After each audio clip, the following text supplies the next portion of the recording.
YouTube, Cyrene is finally here, and if you're a fan of the Amphorius squad, this unit is as close as it gets to a personal assistant for all Amphorius needs. Disguised as a remembrance character, Cyrene is the harmony of harmonies, with 13 unique and special buffs for each of the Chrysos Heirs of Amphorius, and even benefits herself. At E0S1, she's got a bit of startup time for her ultimate to compensate for such power, after which she becomes an extremely powerful support specializing in those Chrysos Heirs. My name is Xlice, and in this video we'll be covering everything you need to know about Cyrene, her kit builds, Eidolons team comp's pull value, and showcasing her power at E0 for a few team archetypes. These are going to be using premium signature light cones, but thankfully for Cyrene, her light cone is barely more powerful than budget-friendly options, so don't worry too much about that, which I'll cover later in the video. Since it's going to be done on the CE server, of course, that means things are subject to change for full release, so keep that in mind. If you enjoyed the guide, be sure to subscribe for future releases, and let me know in the comments how you feel about Cyrene. First, a full guide on how she works.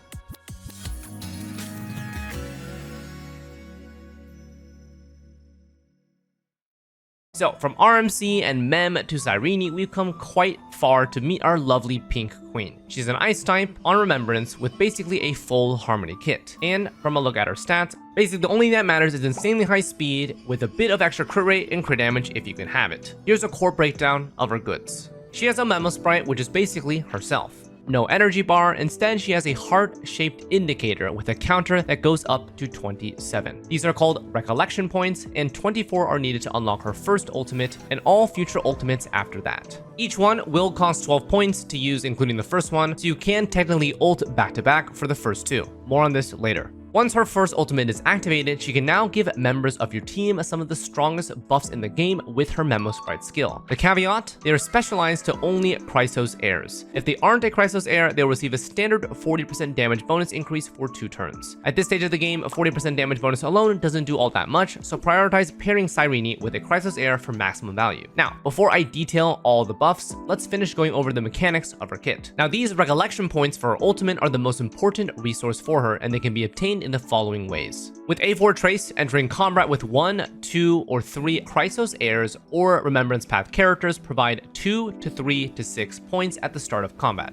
This is a one-time bonus. 2. All allied targets taking an action will provide 1 point to her ult. This occurs once at the start of battle and once after Cyrene herself takes her turn. This is detailed by a statless buff called Future, implanted by Cyrene's talent, and it's consumed to give her that point. Now normally each ally can only provide 1 point per Cyrene's turn, but thanks to the A2 trace, Memo Sprites don't lose this Future buff and can therefore provide an unlimited amount of points. This means that specifically for Memo-only compositions, Cyrene has a much faster time charging that first ultimate to provide her powerful buffs. Besides this, Cyrene also has a self-generation for points. Her skill provides 3 by default and also leaves a 2-turn zone that adds 24% true damage instance to all attacks. Her basic attack provides 1 by default and 3 when it's enhanced in ultimate state. Now, once she has 24 points, she can finally consume 12 to activate her ultimate. Doing so summons a Memo Sprite version of herself, gives it an immediate action, refreshes all teammate ultimates regardless of the amount prior, and cleanses all CC from all allies. Activating her ultimate also puts her in a special state that gives her and her Memo 50% crit rate, deploys the same skill zone with permanent duration,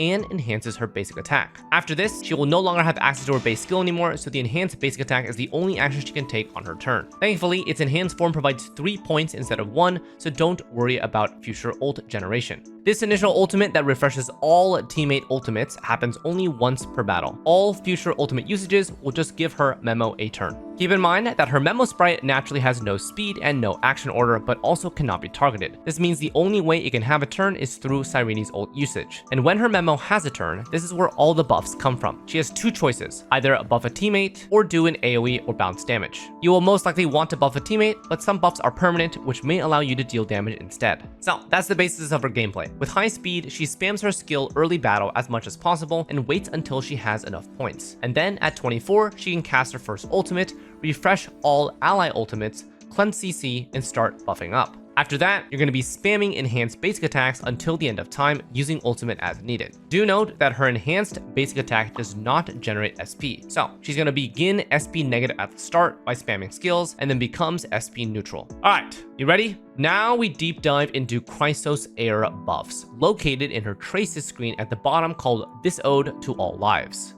On this page are Cyrene herself and 13 Chrysos Heirs placed evenly across the two halves. These characters include Mighty, Phynon, Castorice, Anaxa, Cypher, Xlice on the left. Then we also have Hyacinth, Trippy, Hyacinth, Cyrene, Danheng PT, Evernight, RMC on the right. As for the buffs, some are permanent for the entire battle and therefore only need to be used once by Cyrene. Others are one-time effects that need to be reapplied every time, and some are a mix. Because some buffs are permanent, you can effectively have multiple Cyrene buffs active on different characters at the same time, making her value exceptionally strong in certain teams. Onto the buffs themselves. For Cyrene, she's always going to have these active because she can't apply this buff onto herself. Gaining recollection from unique teammates gives her 1 additional bounce damage to her AoE attack, max 6 from 3 teammates and 3 memo sprites. Additionally, she has a stacking counter for her own ultimate usage for extra turns. Every 3 of her ulti used or her memo summoned will grant an extra turn for her memo that strictly deals the AoE damage part. Now onto Mighty. This is a one-time effect. Grants him a free Godslayer Be God attack with 200% enhanced crit damage and no charge cost. This is his strongest hitting attack, and Cyrene allows a free controlled use of it with no downside, ideally used repeatedly by Cyrene. Phynon, permanent effect.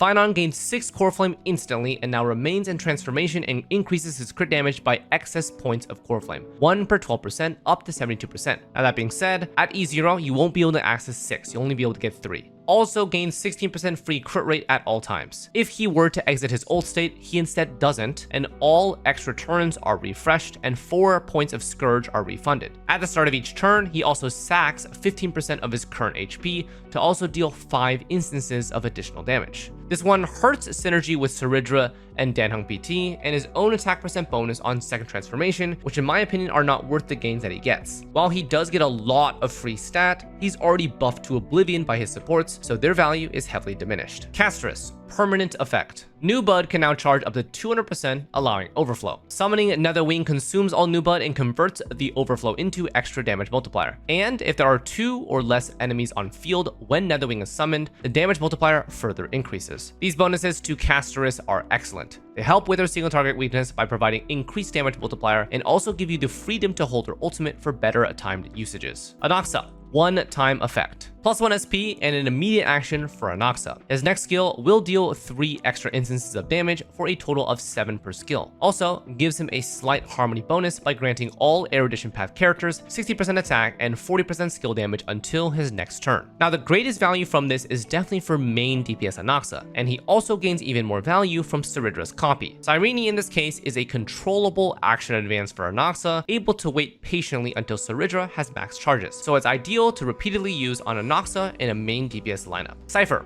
permanent effect. Grants 36% increased personal damage and also more def reduction for all enemies. The patron will receive 20% additional def reduction, while all other enemies receive 12%. This basically is just permanent def reduction for all enemies. Very easy to include this, as you'll usually stack it on Cyrene's first ultimate with a double ult using 24 points right away. It's not the most insane bonus, but nevertheless, it's essentially a free buff if Cypher is on the team. Xlice, one-time effect. This grants Xlice and Garment Maker instant max 6 out of 6 speed stacks and the romantic buff. On the next attack, this buff will be consumed to grant 70 energy, 72% increased damage dealt, and 36% ignore defense. These damage buffs last until the end of her ultimate state, but if you keep refreshing it, essentially having infinite ult state, it's essentially a permanent buff. This means that all subsequent uses of Cyrene's ult on her will just grant her 70 energy, mainly used to absolutely ensure she stays in ultimate form, so it can kind of be viewed as a semi-permanent effect if this is not a problem. Ideally used as often as needed to preserve Xlice's ultimate uptime.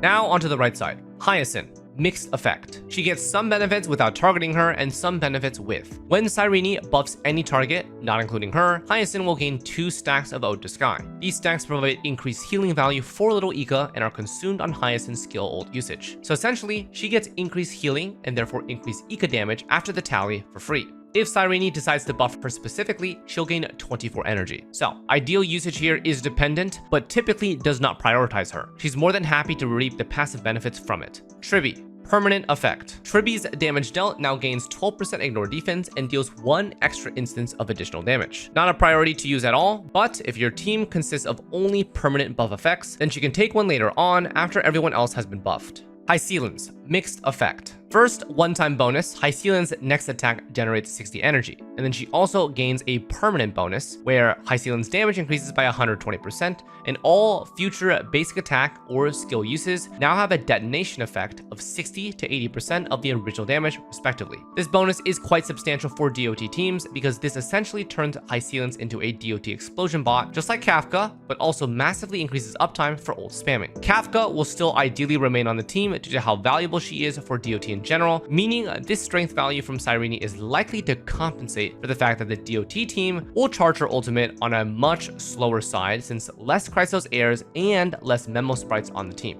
Cyrene, permanent effect. This is going to give 30% crit damage to the buffed ally and 1 charge refund after 6 charges. This effectively increases Cyrene's copy uptime by 16%, while also granting 30% crit damage. It's nice to use on the initial ultimate back-to-back into your DPS and then forever have it. Dan Hung PT gains a similar effect to Hyacinth. Passive bonus when not used on him, Bondmate will now deal 24% more damage, and the next 3 Soul Dragon attacks gain additional damage based on the Bondmate. If the buff is used on him, Soul Dragon gets an action advance, and its next attack and shield value is enhanced by 150%, and it does not consume a charge. So it's basically a free Soul Dragon strike at 150% value. Ideally used only as an extra buff that no one else needs. Evernight, permanent effect. 18% more damage dealt in general, and then +1 Memoria on skill or ultimate usage, and then 12% more converted crit damage buff. Overall, this is just nice to have as a permanent bonus, and will most likely be the case with the Castorice lineup. RMC. This one is a permanent effect. RMC is going to gain attack and crit rate at a ratio of Memo Cyrene's own attack and crit rate. These bonuses also affect Mem. After RMC uses an enhanced basic attack, which is after an ultimate, it also procs a free Minuet of Bloom's AoE attack from Cyrene. This one basically just gives RMC the power of friendship with Cyrene, sharing attack and crit rate, and also doing joint attacks whenever RMC uses enhanced basic attack. Do note that the enhanced basic attack is new to RMC in 3.7 and activates after an ultimate.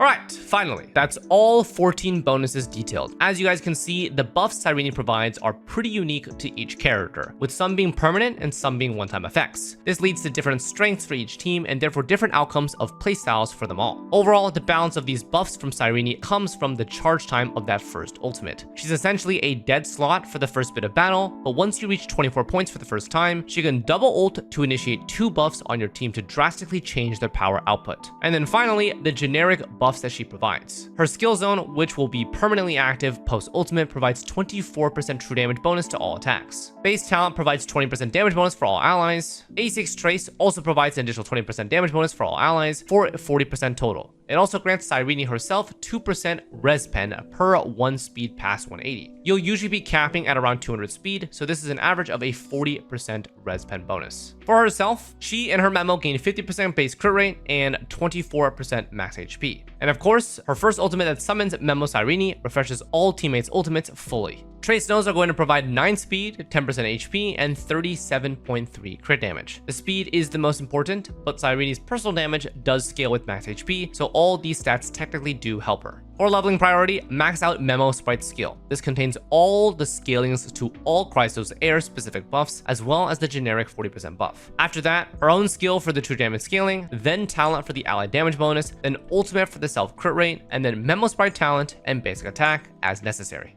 Now onto her Eidolons. So, just to preface, E1, 4, and 6 all reference her ability called Minuet of Blooms. This move is specifically in her Memo skill and is the other option besides buffing an ally character that deals AoE damage. In combat, you'll recognize it when she shoots millions of stars. This also occurs on the special trace page for herself, and it's near the bottom referencing story points. Basically, 3 story points after using her ultimate or when a Cyrene is summoned, consumes all story points, gains a turn, and automatically uses this Minuet of Blooms and Plumes. Alright, so back to the Eidolons. E1. Using Minuet of Blooms refunds 6 recollection points and increases the bounces of that AoE attack by 12. Overall, the main benefit from this Eidolon is more frequent ults after the first one. Unfortunately, it does not benefit the initial ramp-up time to cast that first ultimate. E2. This one grants 12 points at the start of battle and up to 24% more true damage bonus from the skill zone, for a total of 48%. Now, the 12 points at the start of battle is where things get a little tricky. It's great to expedite the first ultimate cast time, and what she usually suffers from at E0, but it does not improve ultimate cast time after the first one, whereas E1 does. So in my opinion, it really looks like E1 and E2 were designed around the same premise, but they were split up in terms of Eidolon investment just because. And when it comes to faster ult uptime, this only really impacts the speed of the clear. In an extended, longer fight, the combination of these Eidolons long-term only leads to more AoE attacks from herself since she's ulting more often and may not have to buff as many characters because maybe they have like a permanent buff on. So if you're not interested in zero cycle clears, you may not value the point generation and would just focus on the raw buff gains that she gets. Also, if you're running a memo-heavy team comp with Cyrene, the team's natural point generation will be decently self-sufficient, making the recollection point increase from this Eidolon have a lot less value. If you're running more diversified teams with less memo sprites or whatnot, then the value is more in your favor. Nonetheless, it's still a benefit, but it's like a solution to an artificial problem that you didn't really want to have in the first place. Overall though, I'd look at the true damage increase. Is 24% more true damage worth an E2? That's what may decide if it's worth it. E3, E5 are standard trace level increases. E4. Even more damage increase to her Minuet of Blooms that ramps up over time. You'll get a 6% increase in the skill and it can be stacked up to 24 times. E6, a little more quality of life introduced, as well as further strengthening the AoE attack associated with Minuet of Blooms. First, 100% action advance on the first 24-point ultimate. Then, her AoE attack gains additional perks the more times it's used in battle. The first one will provide a 20% def reduction aura to all enemies as long as Memo Cyrene is on field. The second, and all future ones thereafter, grant 24% action advance to all allies. So effectively, E6 combines the powers of a mini Tribi aura, but for def reduction, a Robin ult advance, and a DDD effect on action advance. So overall, in my opinion, the Eidolons seem to be a balance between stat quality of life, utility quality of life, and raw damage. Now onto light cones. So thankfully for her, she has a very loaded kit, but not a very loaded light cone. Her signature is going to be best in slot, but the only real edge it has over the options is its bonus speed. The vulnerability percent 10% here, and the crit damage to all allies and this extra bonus are nice to have, but are not worth the potential Jade investment and risk of pulling. So if you're on a budget, I personally just stick to Memories, Curtain, and Never Falls for basically the same value, just slightly lower speed. And you may be able to get super impositions on it. That being said, I understand a lot of you want your Cyrene to be picture perfect, in which case, by all means, because her light cone is admittedly very beautiful. For Relics, we also have a pretty straightforward time building her. On paper, her theoretical best in slot would be 4-piece Deliverer with 2-piece Amphorius for maximum team buffs. However, these sets do not have built-in speed bonuses, which make her thresholds and ideal combat speed really hard to reach. While 180 speed is the base limit, having 200 speed is a really nice general threshold to hit for turn count per cycle, and reaching this amount with those sets is really hard to near impossible. So in my opinion, I'd stick to a simple 2-piece speed set for 12% raw speed, which is what I'm currently running. For the planners, we have one other potential option besides 2-piece Amphorius. I'm using 2-piece Von Whack for the action advance, which is really beneficial for her to speed up her initial ramp. Do note though, she does not benefit from the ERR at all. It's strictly used for the action advance. Now it's important to be explicit about this. If you can reach 200 speed naturally with all these bonuses, then 2-piece Amphorius will be your go-to. If you're just at 180 for the bare minimum, I definitely suggest Von Whack. For main stats, her build path looks like follows. We have HP or crit damage body, speed boots, HP or damage orb, and HP rope. The most important stat for her is going to be speed. At E0, her damage is not potent enough in comparison to the nuance of her turn order, so always prioritize speed to as close to 200 as you can. I think general preference for main stat is more HP the better, but prioritize speed requirements first. For the rope, it will always be HP, and the body and orb are your preference according to your substat priority. For substats, speed first of course, and then HP, crit damage, and crit rate as needed. She does not need to go past 50% crit rate because her traces will provide 50% after she summons Memo Cyrene. With Creator Server Relics, I had to be a bit picky for over 200 speed. I'm currently running crit damage, speed, HP main stats. With 2-piece speed, a heavy amount of speed substats, and Von Whack. With all of this speed, I'm barely over 200, and this is including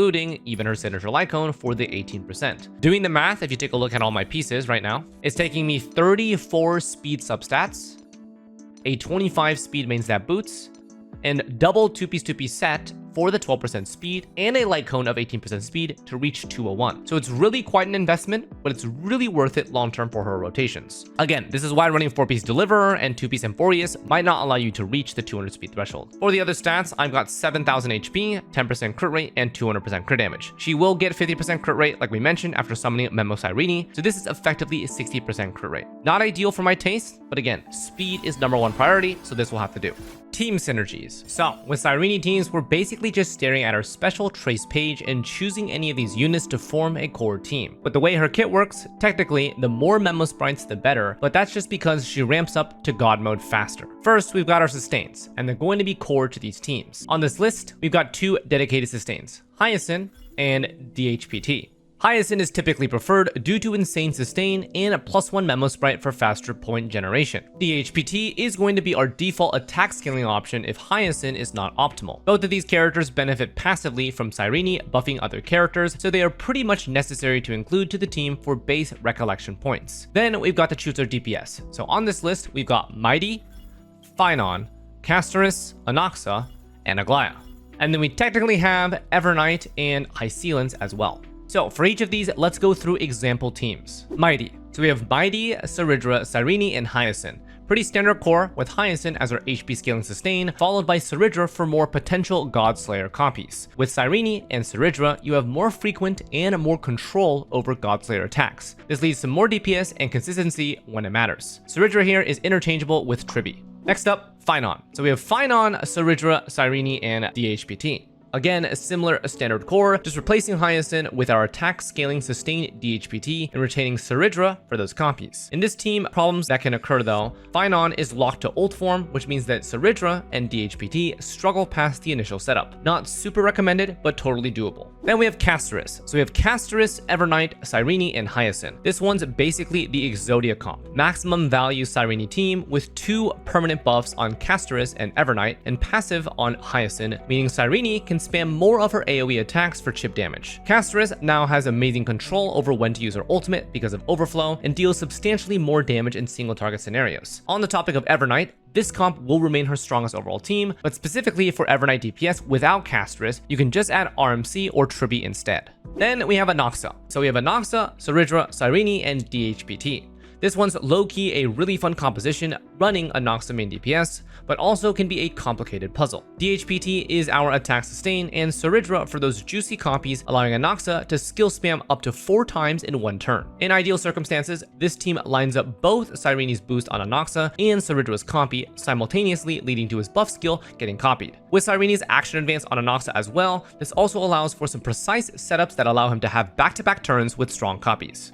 Then Xlice. So we have Xlice, Sunday, Cyrene, and DHPT. This comp is a mix between Cyrene synergies and Xlice ult refund.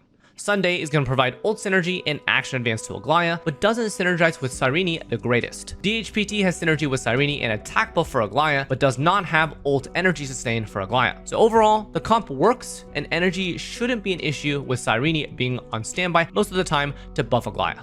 We have Hycelins, Kafka, Cyrene, and DHPT with a different variant on the DOT team. So here we have Kafka for that DOT synergy and add DHPT as our synergistic attack sustain with Cyrene. In this particular situation, we mostly have Cyrene being the energy battery for Hycelins and making this a double detonation comp. It's a little awkward since we definitely prefer mono DOT for this, and Huohuo as a sustain instead would provide energy to everyone along with the attack buff, but this Cyrene variant works if you're more focused on Hycelins' personal damage output. Now, for the remainder of the units, namely Cypher, Tribi, Saridra, and RMC, they all have permanent buffs for the entire battle. So on whichever team that they're on, it's very easy to double setup on Cyrene's first ultimate and use all 24 points to buff both the carry and one of these supports at the same time.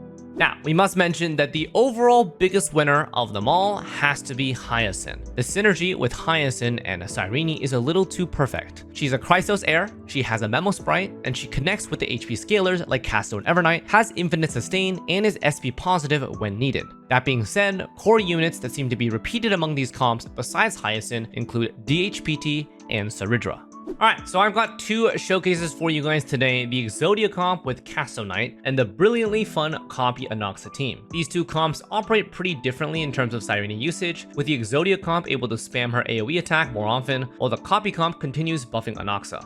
So, first up, Castorice, Evernight, Cyrene, and Hyacinth. This team has 3 passive techniques, and Castorice is our active user.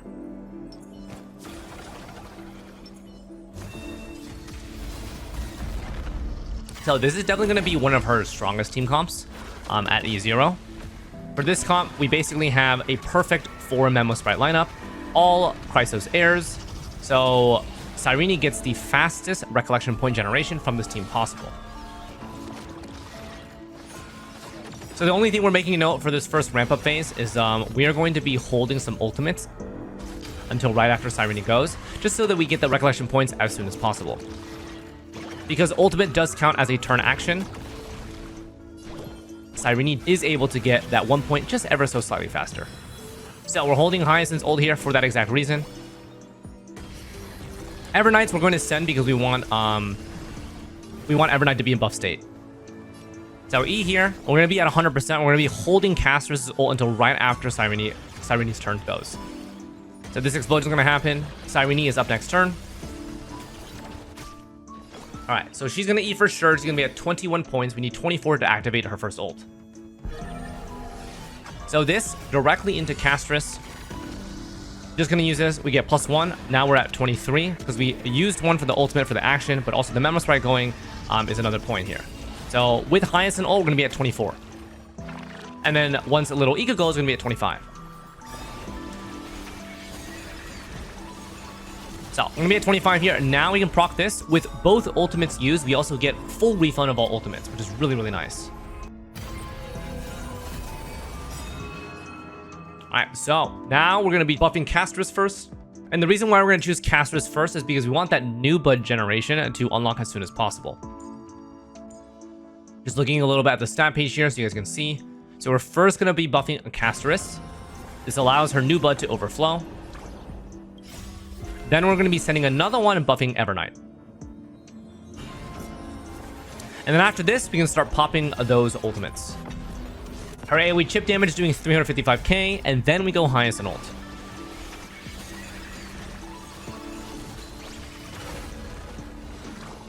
So, we are seeing that there's only 1 mob left. I'm going to be ultra greeting here. We're going to be waiting on Castorice's ult. I'm going to try to chip down this mob with as much of this damage as possible, saving Castorice's 200% new bud on wave 2.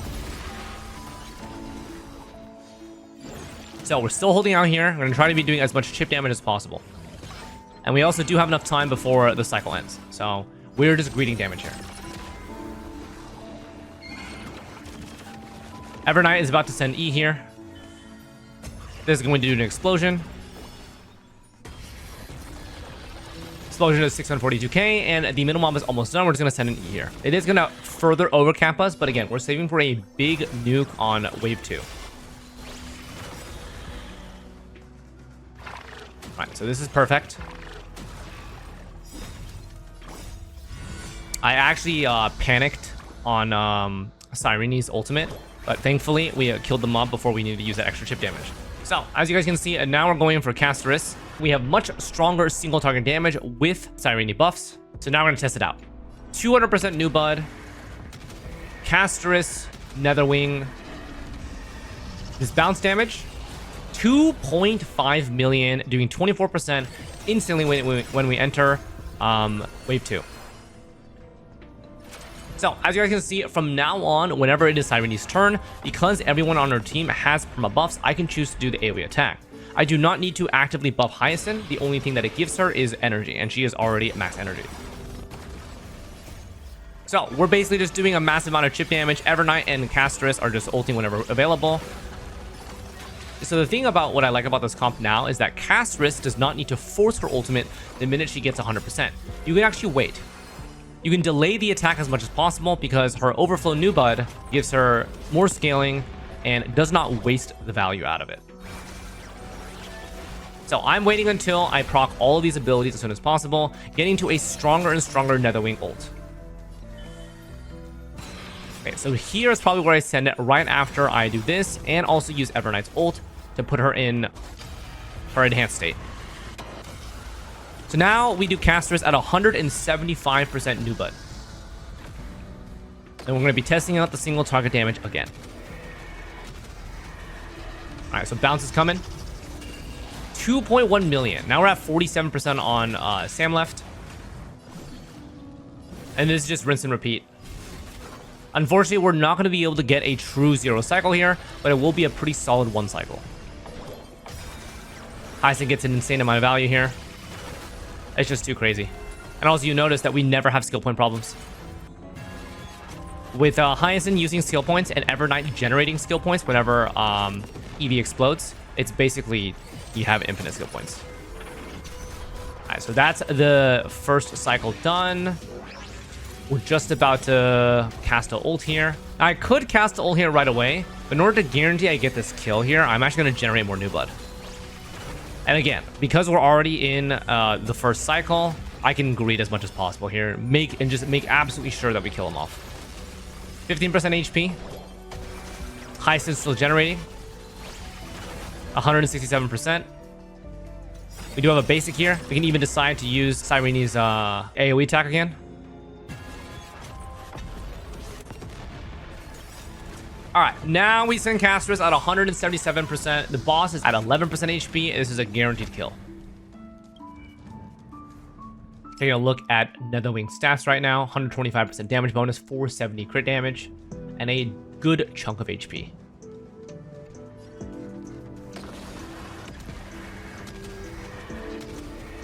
There it is. 2.2 million. Beautiful. Okay, so that's going to be a 1 cycle clear with essentially what is the Exodia comp. If you have a little bit slight more investment, you could probably 0 cycle that pretty easily. But again, what we noticed most part from that is that Cyrene's buffs on Castorice allows her to be a lot more single target friendly. If she did not have those single target bonuses, we would have a lot harder time killing Sam in like 1 to 2 cycles. Okay, so switching gears here, we are now on the Anaxa team. This is going to be the second team I'm showcasing. This one is a lot of fun. So we have Anaxa attack main DPS with Ceridra copy, Cyrene, and of course DHPT for that attack bonus, and bondmates. Okay, so this one is pretty satisfying, but it's also pretty tricky. So we have 2 things to keep track of in this composition. We have Cyridra's stacks that we really want to control. We also have Cyrene stacks, which we also want to control. So Cyrene's buff on Anaxa gives him a 100% action advance, also adds a skill point, and makes his skill have 3 more instances of damage.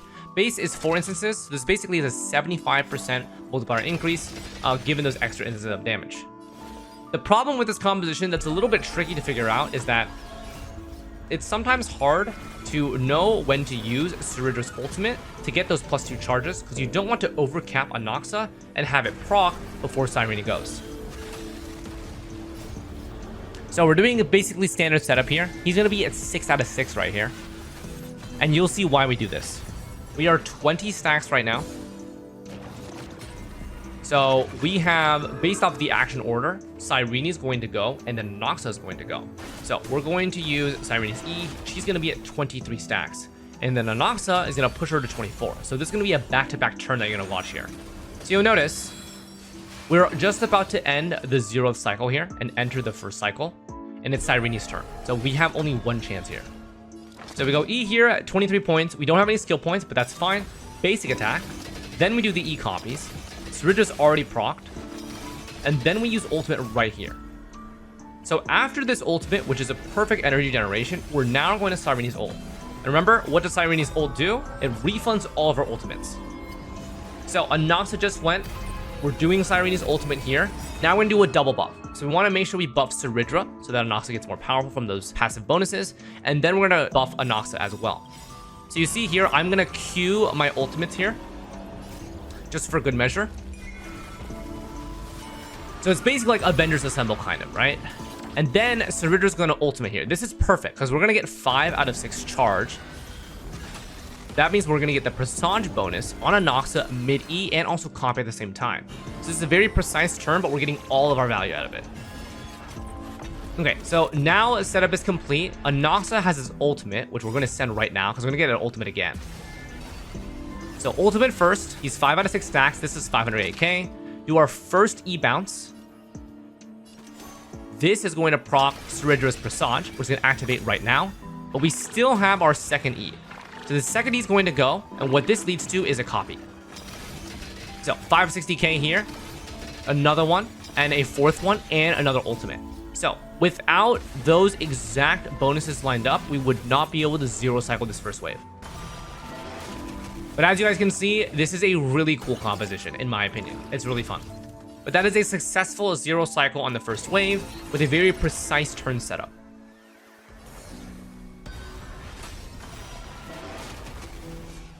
Alright, so now we're basically just trying to kill this guy as fast as possible. But again, our main goal is to try to stack Cyrene's action advance and her boost on Anaxa with Synergies copy, because it leads to the most damage possible. So we have the luxury of holding Cyrene's ultimate here because she can overflow up to 27 points. So she does not need to use it right now. I do need to make note of when Anaxa is going to have his strongest abilities.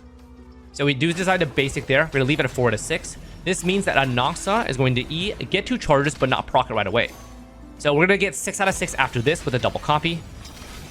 And then we're going to get the bonus. We're going to Anaxa ult here.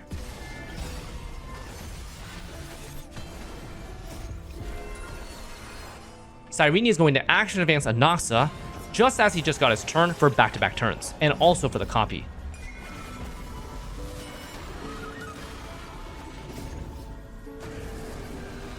So I decided to use Synergies ultimate here because I want to make sure that Synergies does get a little bit of energy generation, because our final turn later on is going to be very close on her ultimate, and we're going to need it if we want to do another copy. So we're 8 out of 6 here, and we're buffed. 635k first one, 832k with the break.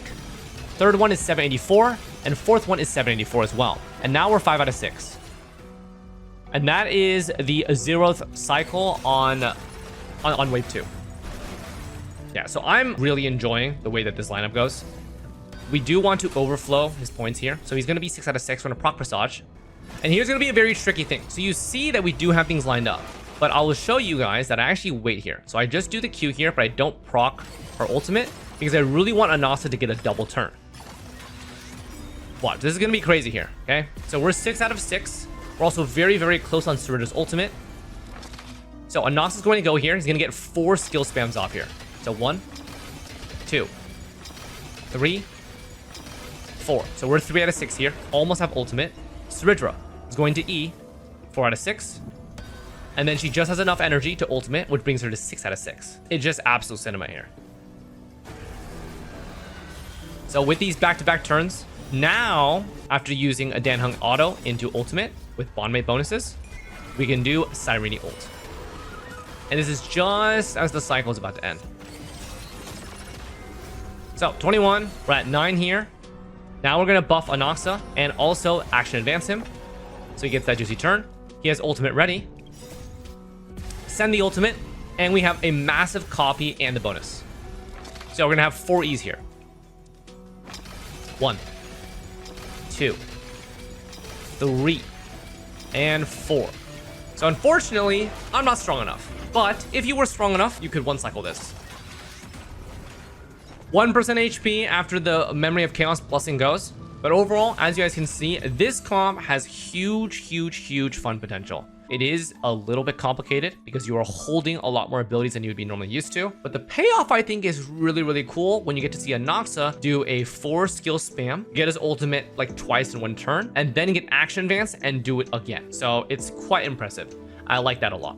All right, closing thoughts. What do I think about Cyrene? Well, I mean, if you don't mind the ramp up time for that first ultimate, she enables some crazy good stuff for your team. That being said, she is not really zero cycle friendly for this reason. Even with 200 speed, certain teams are really tight on timing to enable her buff windows within reason. You noticed for that Anaxa comp, I had to precisely all in right before the cycle finished to kill the first wave. So if you're invested in Amphorius units as well, or just like Cyrene's design in general, she's a no-brainer to pick up. If you're planning on 4.x and future units though, then I think it's okay to wait. At the end of the day, Cyrene's buffs are some of the strongest in the game. They're just tailored to specific units and have a startup time. So that's gonna wrap it up for Cyrene's complete guide. If this video helped you out, don't forget to like and subscribe for more easy to digest guides and showcases. Let me know in the comments what you think of her. Thanks for watching, and I'll see you guys in the next video. Take care.